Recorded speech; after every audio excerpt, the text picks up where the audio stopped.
Hi, my name is George Kovalevsky, and I'm a reproductive endocrinologist and an infertility specialist.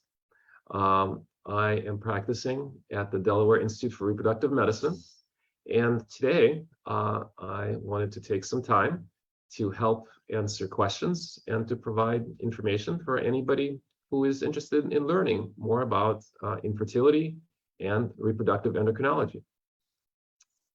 Today is actually happens to be in a month of dedicated to polycystic ovarian syndrome, PCOS awareness. And so I thought I would start by just taking a couple of minutes to talk about PCOS since it's such a common problem. And then we'll try to answer as many questions as possible. So first, PCOS, very common. Nearly 10% of women in the United States have PCOS. PCOS is not a specific disease, it is a syndrome. As such, it's not always easy to diagnose because there's not one test that we can do to say whether a person has PCOS or not. It's based on criteria that have been established. So we usually do thorough history and a bunch of tests to try to gauge whether the criteria are met and to rule out any other conditions that could be mimicking PCOS. Making the right diagnosis is, of course, very important because the diagnosis of PCOS has implications both for health as well as for reproduction. From the health standpoint, women who have PCOS are at higher risk of certain other medical problems. The most common are diabetes and cancer of the uterine lining. And so it is important to be aware of this because we can do things to prevent these conditions from developing. And of course, it's always best to prevent these conditions since these are not things that anybody ever wants to have. Diabetes is a very bad disease.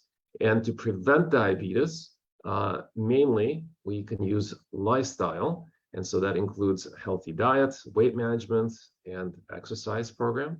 There are also medications that can be used, such as metformin, that can help control sugars and prevent diabetes, but lifestyle changes are most important. Uterine cancer, endometrial cancer specifically, can be prevented by taking progesterone in some form on a regular basis. And there are many options available, including oral contraceptive pills, birth control pills, certain types of IUDs. So many things can be done to prevent that and it's usually very effective. From a reproduction standpoint, once the diagnosis is made and that no other issues are in the way of pregnancy, usually treatment can be very effective and very successful and pretty straightforward for the most part. Medications can be used to help a woman ovulate, to release eggs, and then pregnancy chances are pretty good. That's, I think, a fairly brief but adequate introduction to PCOS. And certainly if anyone has more questions, feel free to post them in the chat. All right, so let me start answering some of the questions that have been submitted already. First question was, does it ever make sense to try IUI between IVF embryo transfers? Does it ever make sense? Probably there are some situations where that could make sense, but most of the time it doesn't. So usually if you went to the trouble, the effort, the cost of doing an IVF cycle and you have embryos available for transfer, the most effective plan is to usually use those embryos with embryo transfers. IUIs will usually not provide nearly the same level of success as using embryos that have been achieved through IVF. So some situations may be where the embryos are not available to you, you're traveling, you don't want to take the time, and IUI may be a quicker thing to do. So perhaps, but usually that is not an option that makes sense for most individuals. Does insurance deem recurrent miscarriage as a medical necessity to skip IUI and do IVF? Insurances are always going to be tricky, and each policy has individual rules. But in general, insurance policies do not see recurrent pregnancy loss as separate from infertility to begin with. And usually there are no specific rules for that diagnosis in particular. So infertility rules are followed in general. Beyond that, doing IUI does not improve odds of success with recurrent pregnancy loss, nor does really IVF by itself. Usually, if we do IVF, we're doing it to do chromosomal analysis of the embryos, which is called PGTA, Preimplantation Genetic Testing for Aneuploidy. Since most miscarriages are due to chromosomal abnormalities, doing PGTA with IVF can help reduce the risk of miscarriage in many cases. PGTA is usually not covered by most insurance policies, so regardless of what the diagnosis is, that will usually not be a covered benefit. So most of the time, insurance coverage is very frustrating for individuals who have recurrent pregnancy loss, but every policy is different, and we can look at the policy individually.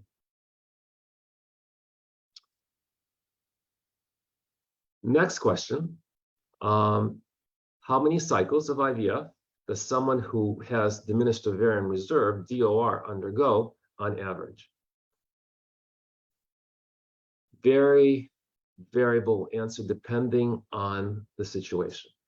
Diminished ovarian reserve is, of course, the perhaps most frustrating and difficult diagnosis for us to deal with, because women with diminished ovarian reserve tend to respond poorly to stimulation and thereby decrease the number of eggs that we get and lowers our chances of success overall. The age, however, of the patient is also very important.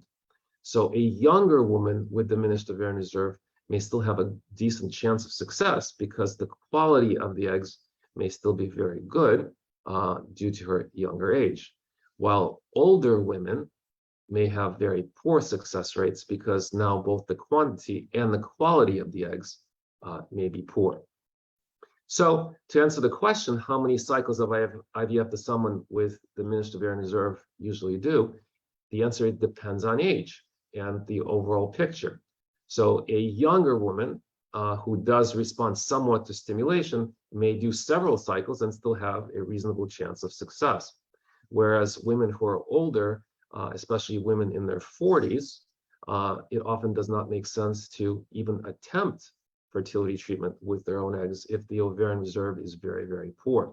And then recommendations may be to use other options such as donor egg. Fewer attempts for older women are usually reasonable. Next question is, how long does it take to thaw an embryo? Assuming the embryo was frozen using the standard technique currently utilized called vitrification, usually takes about an hour to thaw the embryo. Sometimes we will watch the embryo a little bit longer to make sure that the embryo is viable, but roughly an hour, not very long at all. So if you have a frozen embryo transfer plan, usually that embryo will be thawed earlier that morning. How long does it take to get PGTA results back? So just to review, PGTA again stands for Preimplantation Genetic Testing for Aneuploidy. It is a technique where we do IVF, obtain eggs, combine them with sperm, create embryos. Those embryos then grow in the laboratory for several days. We wait till the blastocyst stage of development, which happens around days 5, 6 after retrieval. When the embryo reaches the appropriate stage of development, we can do a trophectoderm biopsy, where some cells are taken from the wall of the embryo and the embryos are frozen. And then these cells are sent to a special laboratory to do chromosomal analysis. The results usually take about 2 weeks to get back, sometimes a little faster, sometimes a little longer, but roughly 2 weeks.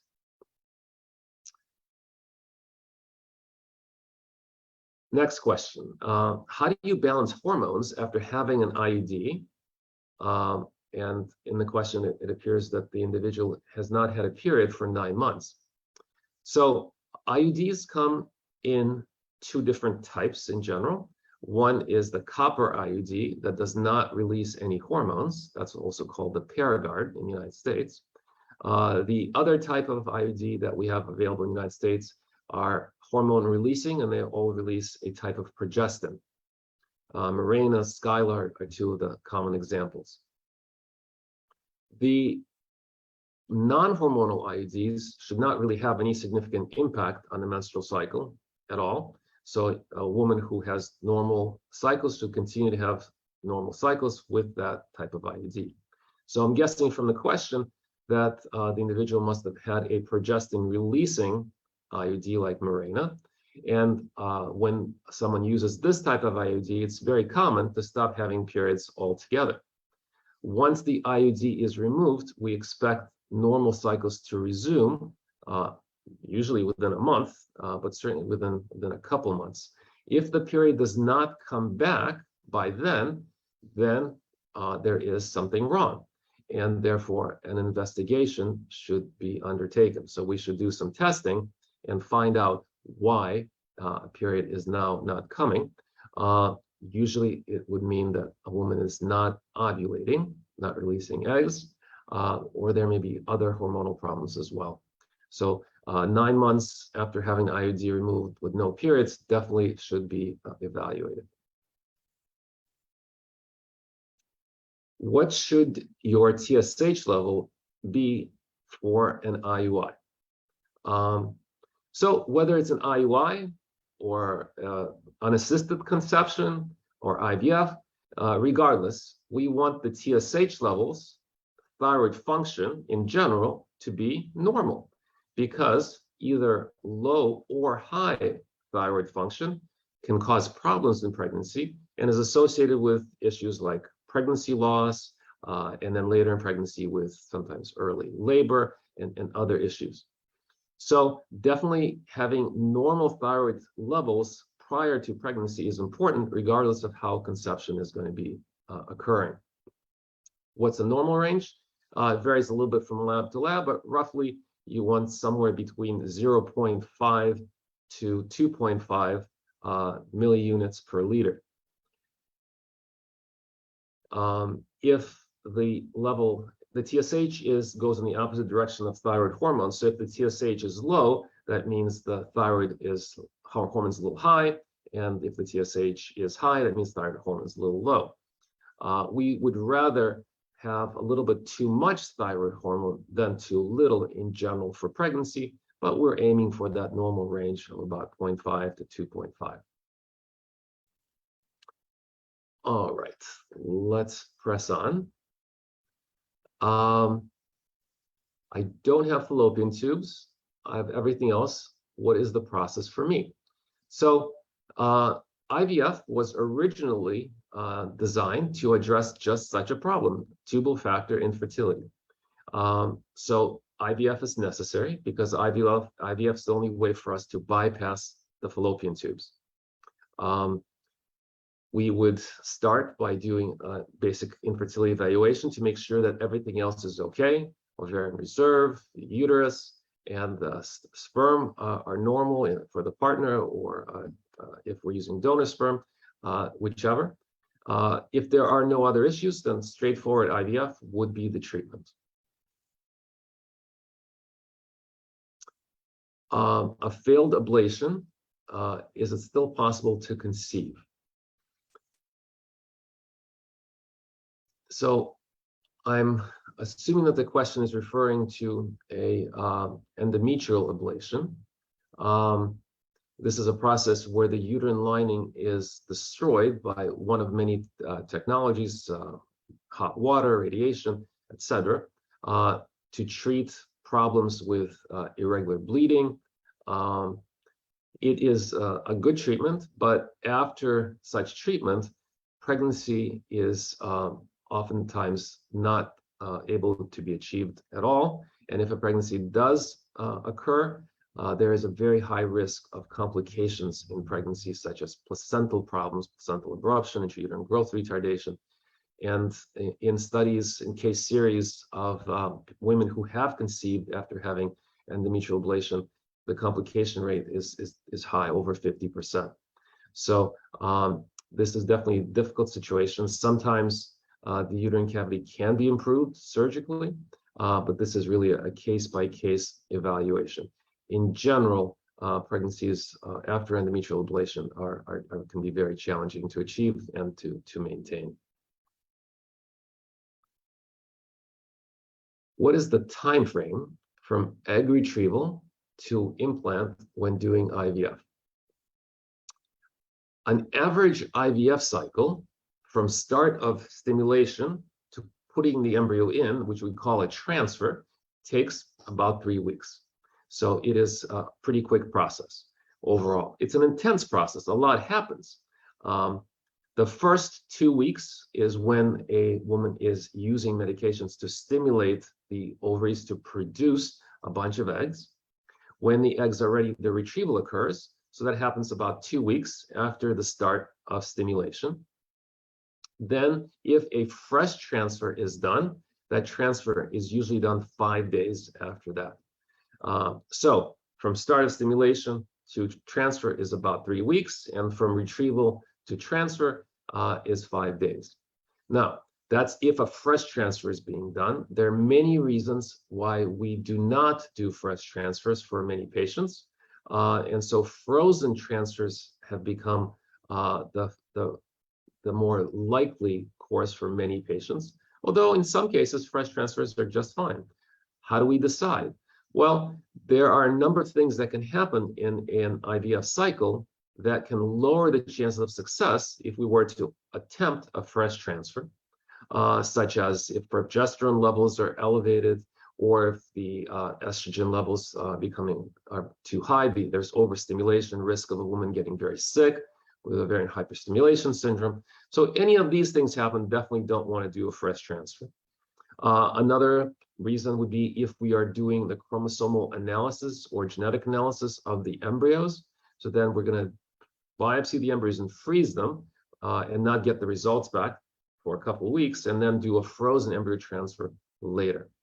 So if we're doing a frozen embryo transfer, we can do the transfer whenever we want, and the process becomes separated into 2 separate phases. So phase 1 is getting the eggs and making the embryos, testing the embryos if we want. And then phase 2 is when we're going to do the frozen embryo transfer. And it doesn't matter if we do it a month later, or a year later, or 5 years later. In general, the success rates should be the same, because it doesn't matter how long the embryo is frozen, nor is the woman's age nearly as important for a frozen embryo transfer. So that time period then becomes very variable and can be determined by the individual and her situation, convenience, health. Oftentimes we do an IVF cycle, create the embryos, freeze the embryos, and then a woman may need to take care of something else before she attempts pregnancy. So this is a way of doing fertility preservation for the future, if desired or necessary.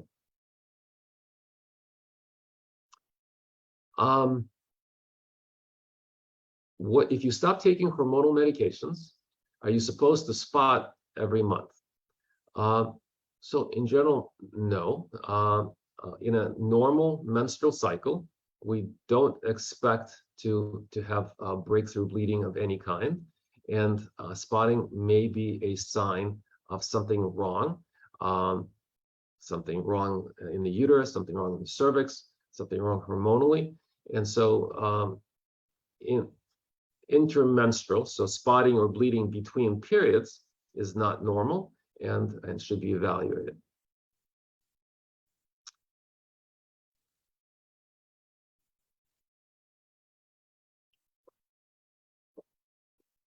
What is the cost of IVF, and what are the chances of conceiving on the first try? No simple answer here. There are ranges. The cost of IVF depends very much on the protocol that's used, because the medications used are very expensive, and the medications can be more than half the cost of the whole process. The protocol used is determined by the individual woman's age and diagnosis. So sometimes we can use a very low dose protocol and save a lot of money on medications, whereas in other cases, higher doses of medications can be very helpful to achieve better outcome. So that part of the process is very variable. The cost of the process for any one center is usually fixed, and the overall cost runs probably somewhere between $20,000 to $25,000, depending on the protocol and what options are being utilized. This is assuming out-of-pocket costs. Many insurances are covering IVF to a large part or to some degree, and can hopefully offset this large cost of the treatment.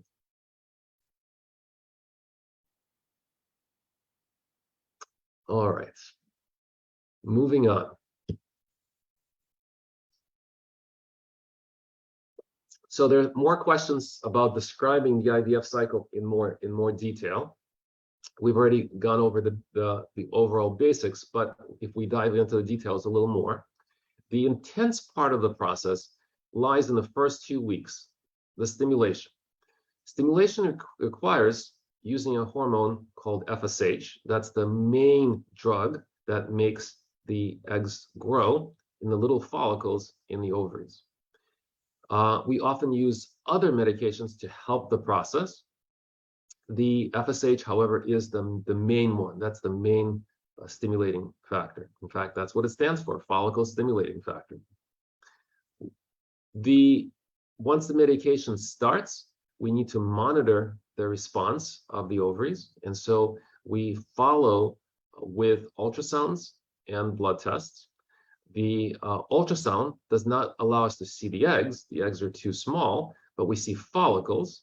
And we know that within each follicle, there is one egg that is developing. So with our ultrasound, we can count the follicles and measure their sizes.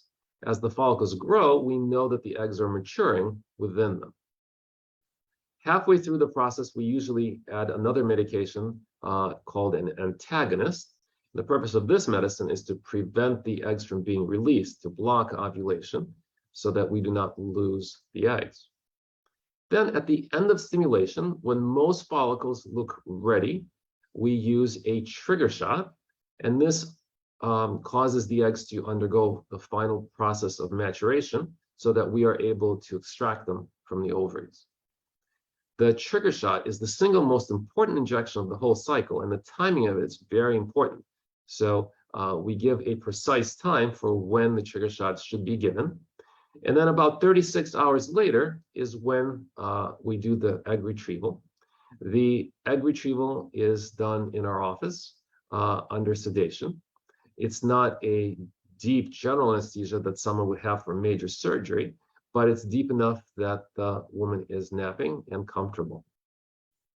While she's napping, we take a needle, introduce it through the vagina while watching with ultrasound to see where the follicles are, and with the needle go into every one of the follicles and drain all the fluid from each follicle, and the egg should come with the fluid. The collected fluid is then given to the embryologists who find the eggs under the microscope. The procedure is quick, usually less than 20 minutes, and then quick awakening afterwards and going home within an hour, and able to resume normal activities usually the next day. So a very safe procedure, minimally invasive. The eggs are then combined with sperm if we're doing IVF, and there are a couple different ways that can be done. Conventional IVF, where an egg is placed with 50,000 or more moving sperm, and the eggs all go at it, and the fastest, strongest one gets in and fertilizes the egg. Or we can utilize a technology called ICSI, intracytoplasmic sperm injection, where we select one good-looking sperm and put the sperm directly into the egg with a needle. Next day, we see how many of the eggs successfully fertilized, and those we call embryos. The embryos grow in the laboratory for several days until we either do a fresh transfer or freeze the embryos or biopsy the embryos, depending on the course and the plan that we have designed for the individual patient. Can a woman do anything before undergoing IVF stim cycle to increase the health eggs retrieved. So this is an important question that talks about, can we do anything to improve the quality of the eggs? The answer is yes, there are things that we can do, but unfortunately, that element is not the biggest part, the biggest determinant of the quality of the eggs. So overall, the biggest determinant of the quality of the eggs is the woman's age. That's the biggest predictor of having good eggs. The older a woman is, over the age of 30, the egg quality starts to decrease slowly. After 35, faster, and over 40, really very quickly. The lower the chance of success, the more likely the eggs are chromosomally abnormal, leading to abnormal embryos and lack of implantation, or miscarriage, or chromosomal abnormalities like Down syndrome in the child. Are we able to improve the quality of the eggs? We think so. We think we can make some difference. And we know that a woman's diet, her health, her lifestyle can have impact on the quality of the eggs. So diet, we're looking at eating fresh foods as much as possible and less ultra-processed foods, less sugar, so a lower carb diet, higher protein diet. Lifestyle, exercising in moderation. We don't want somebody training for a marathon. That can be harmful, but nor do we suggest that all exercise should be stopped. So mild to moderate exercise. Weight management. So we know that obesity is related to quality of the eggs as well, and so losing weight prior to attempting pregnancy can have impact. There are other harmful things that individuals do to alter the quality of the eggs. So substance abuse, we know smoking is harmful to eggs, and women who smoke cigarettes will go through menopause at a younger age than women who don't smoke.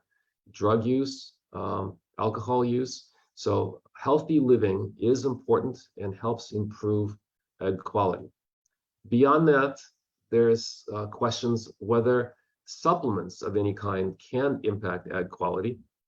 The one supplement that has some evidence behind it that seems to have promise for potentially improving egg quality is coenzyme Q10, so CoQ10. In mostly animal studies, it has been shown to improve egg quality to some degree. And so while it's not clear how much it really helps in humans, it does not seem to have any adverse effects. So using CoQ10 may have some potential benefit also.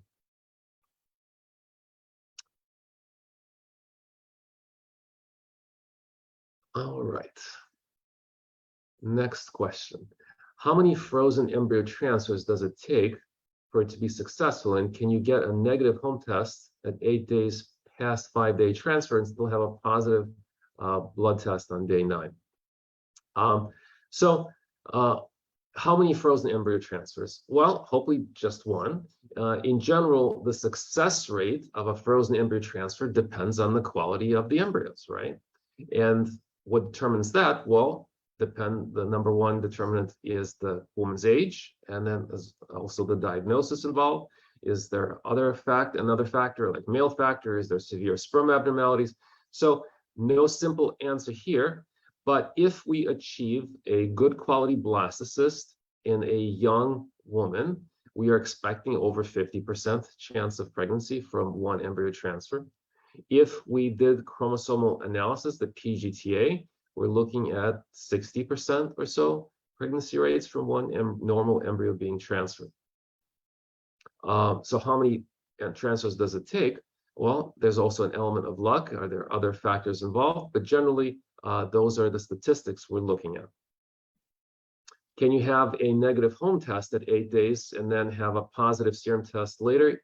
Yes, so 8 days is early for a urine test to pick up HCG, which is the hormone of pregnancy that we're looking for. A blood test has more sensitivity, so it can pick up pregnancy earlier than a home urine test. So usually we wait till about 10 days after blastocyst transfer to do the pregnancy test so that we do not face the possibility of missing a pregnancy by doing the test too early.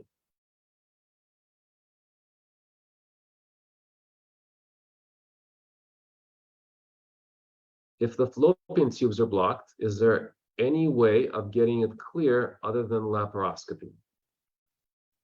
So it depends on what it means that the fallopian tubes are blocked. If the fallopian tubes are truly blocked, in other words, there's been damage to the fallopian tubes by a previous infection, surgery, inflammation, something occurred that caused scarring and blocking of the fallopian tubes, then unblocking those tubes is going to be nearly impossible to achieve any kind of a great chance of success. It also depends where the blockage occurs. So if the blockage is occurring in what we call the proximal portion of the tube near the uterus, so if my body is the uterus and my arms are the tubes, the proximal portion, the area right next to the uterus, and then there's the distal portion, the portion of the tube that's farther away, and the end of the tube ends with finger-like projections called fimbria, these very delicate structures that are used to pick up eggs. So depends also on where the damage to the tube has occurred. If the damage is proximal, next to the uterus, then there are techniques used where hysteroscopy is done. A camera is introduced into the uterus, and then sometimes little wire-like catheters can be used to pass through into the tubes, trying to go through the scarring to open up that tube. These techniques have sometimes success, but overall not utilized very often because success rates overall are low, and risk of a pregnancy then getting stuck in the fallopian tube and ectopic pregnancy are very high. So because there's very low success rate for having a successful pregnancy, this is not something we do. And IVF is always going to be the preferred option because it's going to give us a much, much higher chance of success with very low risk of a tubal ectopic pregnancy. If the damage to the tube is more in the far away portion, the distal portion, sometimes laparoscopy can be done to try to open up that tube, to clean it up, to make it better. Unfortunately, again, unless the damage is mild, and there may be just some superficial scarring around the tube that's keeping it stuck away from the ovary. And by cleaning up that scar tissue, it now gives the tube the opportunity to go and pick up the egg. But if these finger-like projections particularly have been damaged at the end of the tube, there's no way to restore the tube. We can't rebuild the tube. So all we can do is open it up. But then if the tube is not very functional, it's not going to have a very good chance of being able to pick up an egg and move it properly into the uterus. So again, the success rates usually from surgery are quite low for achieving pregnancy, and the risk of ectopic pregnancy quite high. So once again, IVF is going to be always the preferred option for achieving pregnancy if there's any kind of severe tubal damage. Now, sometimes people say the tubes are blocked because they had a test like a HSG and the dye didn't seem to go through on one side or both sides, or they do a sonohysterogram with a process called hycosi, where we try to push air bubbles through the tubes and watch with ultrasound. These tests are not perfect. So sometimes we think a tube may be blocked because we didn't see it on one of these imaging tests to be open, but maybe it was just a muscle spasm or the test didn't work properly. So there is a concept of false positive results where we call it tube blocked, but really it was open, and then pregnancy can still occur.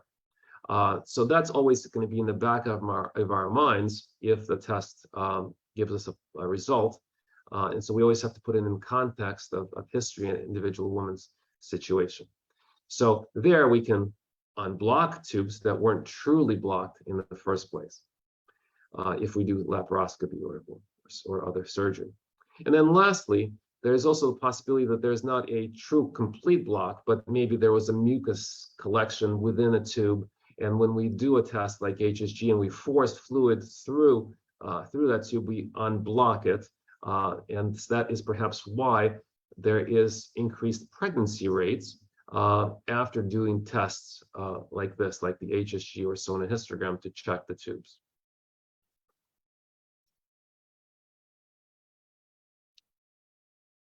What are the risks involved in the embryo biopsy for genetic testing? The simple answer is we think that the risks are negligible or very low. The full answer is we don't know for sure. So let's dive into the details a little bit more. Overall, when we do the biopsy, we are taking the cells from the wall of the embryo called the trophectoderm. So we are not really going near the inner cell mass. The inner cell mass of the embryo are the cells that are going to make the baby, whereas the trophectoderm are the cells that are going to be making the placenta. So we're not damaging the inner cell mass in any way. From our experience, and not just in our center, but all over the world, it appears that damaging the embryo directly by doing the biopsy in skilled hands, so embryologists who do these biopsies on a routine basis, will have less than 1% of causing any significant damage to the embryo that the embryo does not recover from the biopsy. The more complicated question is there any long-term risk? Is there any risk to the baby born from using embryos with PGTA, the embryos that have been biopsied? Again, our answer at this point is no, we don't see any such risk. However, we have to be a little bit cautious in saying that because we do not have long-term studies that have looked at thousands and thousands of babies that were born from PGTA tested embryos. So we can't say for sure, but so far in all the evidence that has been collected, we have not appreciated any increased risk of harm to babies born after PGTA.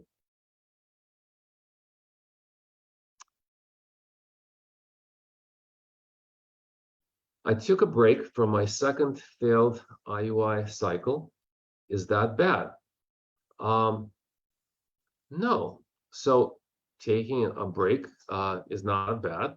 Certainly taking a break may be necessary for many reasons. Sometimes taking a break is needed because there's a cyst on the ovary and the ovary needs to recover. Or maybe you needed the break from a mental health standpoint, that going through fertility treatment is very stressful and can be very emotional. And when it's not successful, it can be extremely frustrating. So taking a break may be the best thing to do in these situations. How long a break should you take? Well, here it becomes a very individual decision, and age becomes very important. So if you are older, by older, we're talking about in the late 30s particularly, or certainly in the 40s, then time becomes more and more precious, and you don't want to lose time. And so taking a break for a month or two is probably not going to significantly impact your chance of success. But if you're talking about a break that's 6 months or longer, that becomes more worrisome because your success rate will decrease over time. But otherwise, nothing wrong with taking a break and determining the course of your treatment. You're the boss, and you can decide when you're ready to proceed with treatment. And that's very important to have at least that element of control over this process where you have so little control to begin with. What does the first appointment look like? When a patient comes to me for the first time to get help with infertility, the first visit, we're going to take some time and get acquainted. So I'm going to be asking lots of questions to try to get a full understanding of the big picture. So the questions will be, of course, mostly fertility related, but I also need to know about the medical history, surgical history, and anything else that could impact the chance of success. If the patient is in a relationship, I want to know about the partner and get any relevant information that may impact future success and pregnancy. So the first visit is going to be mainly the time for me to get information and for you to get to know me a little bit. Once we do that, then I'm going to provide some feedback and give my impressions and educate in response to the information that I've obtained. So if possible, I'll point out some factors that could be impacting the chance of success and any factors that could impact a healthy pregnancy. And then we'll make a plan for the next step, which usually will then be doing testing to try to figure out what problems we need to be watching out for. And so the testing plan will be then set up. Once the tests are completed, then we would talk again, go over the test results, and then make a plan for the treatment. So for the average new patient coming in for the first time, that would be the standard course. The tests are usually all accomplished within 1 month of our first visit. But again, the ball is in your court. You can determine at what pace you want to go, how fast you want to get the test done, but they can be done all quickly within 1 month, depending on your cycle.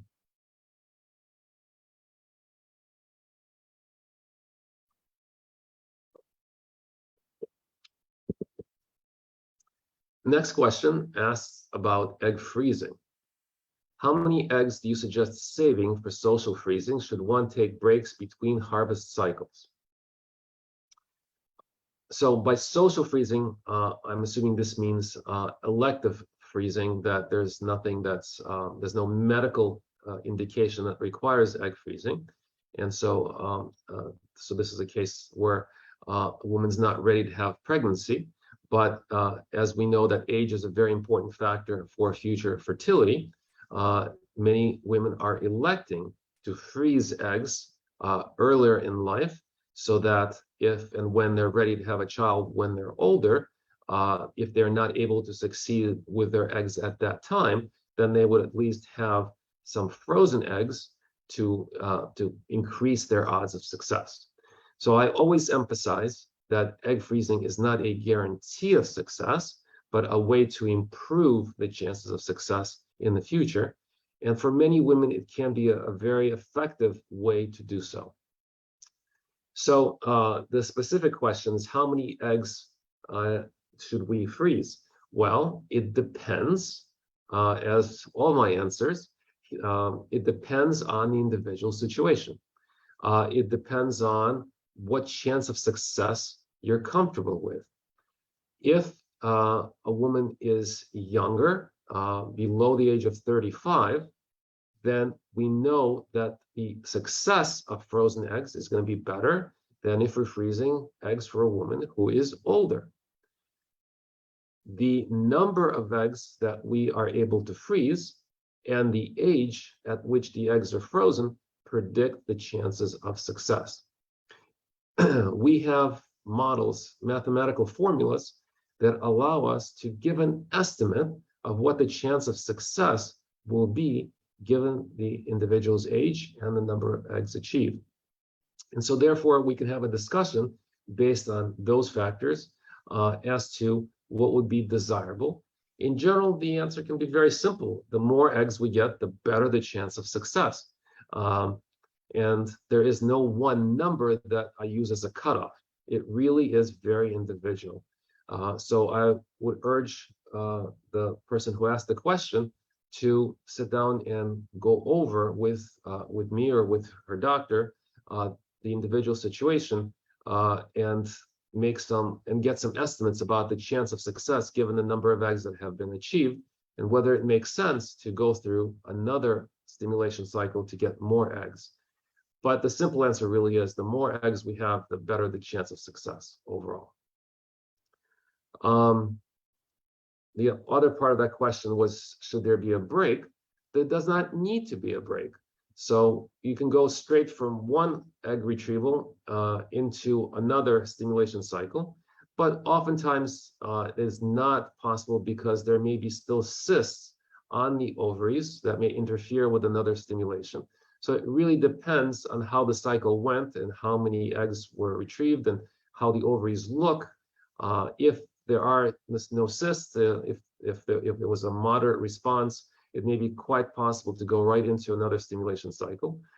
If there are cysts, then usually it's better probably to wait a month and let the ovaries return to normal before trying to stimulate again.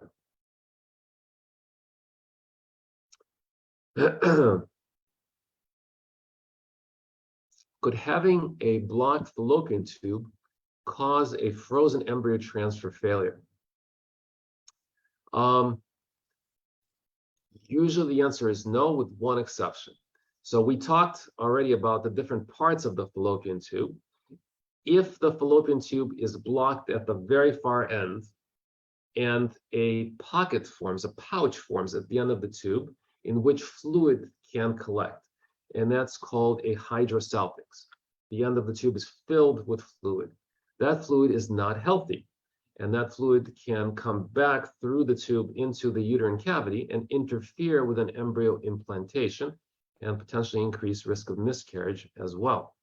So that's the one type of tubal blockage that can greatly lower the chance of success, even with IVF and frozen embryo transfer.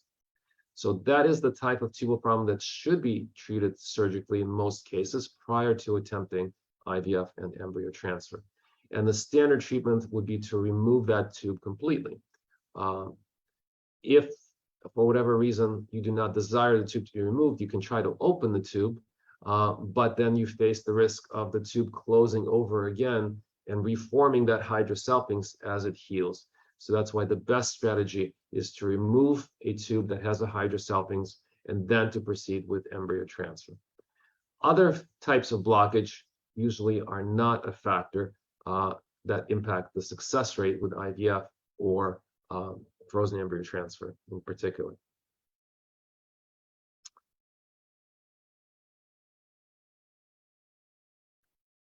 What is the next step after an unsuccessful TESA? So TESA refers to taking sperm from a testicle surgically. And this is a complicated question because it really depends on why the TESA failed in the first place. So if there are no sperm that can be found in the testicle, then beyond that, there's not often much that can be done. I would always refer to a urologist that specializes in male fertility for them to do a full evaluation to see if something can be done to improve sperm production.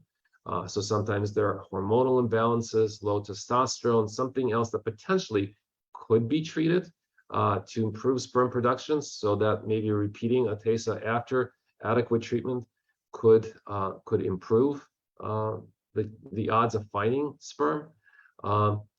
There may be other techniques for trying to identify sperm in the testicle, but I would allow the urologist that specializes in this area to answer that question.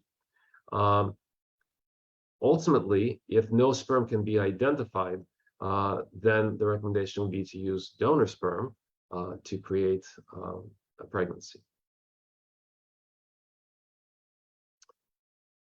Do I need to get a referral from my OBGYN to come in for an appointment? Well, it depends on the insurance policy. For most, the answer is no. So most policies allow you to come in directly without a referral. There are some policies that would require either a primary care doctor or your OBGYN to do the referral in order for the insurance to pay to cover the visit and the treatment through our center.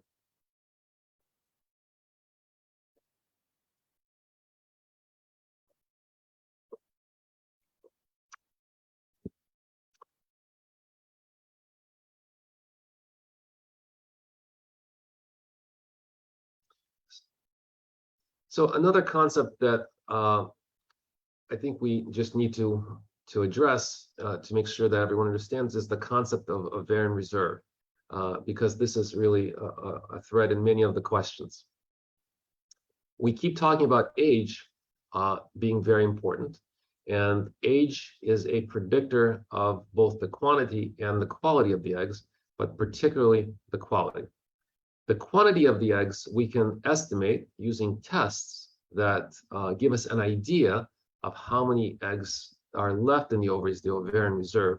These tests are not precise. They're far from it, which is why we use more than one test. We use a hormone called AMH, FSH on the third day of the cycle, ultrasound to count follicles in the ovaries called antral follicle count. So we have several tools that we utilize, And we put all the information together to get our best feel for roughly how many eggs are remaining.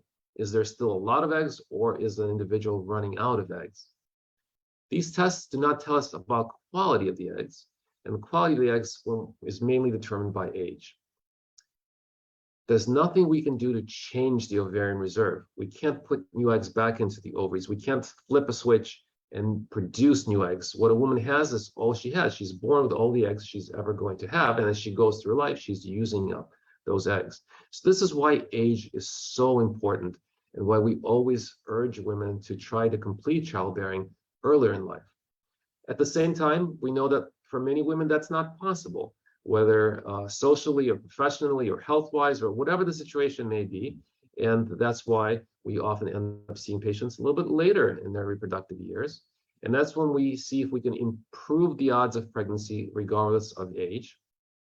As long as there are some eggs to work with, we still have some chance of success, but that chance of success does get lower with age.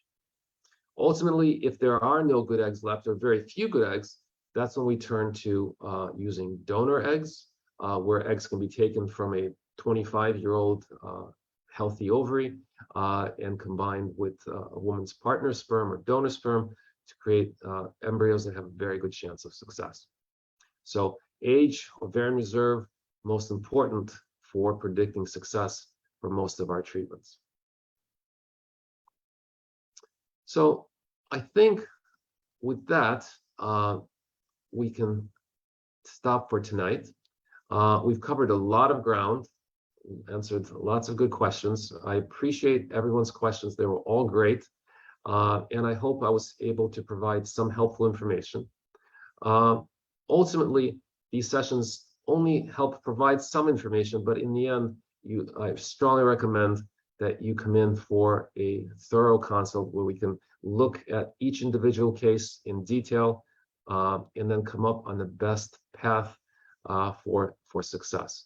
And I look forward to helping you in the future if you do choose to come and see me. And I thank you for your attention, and I wish you a good night and success in your fertility journey.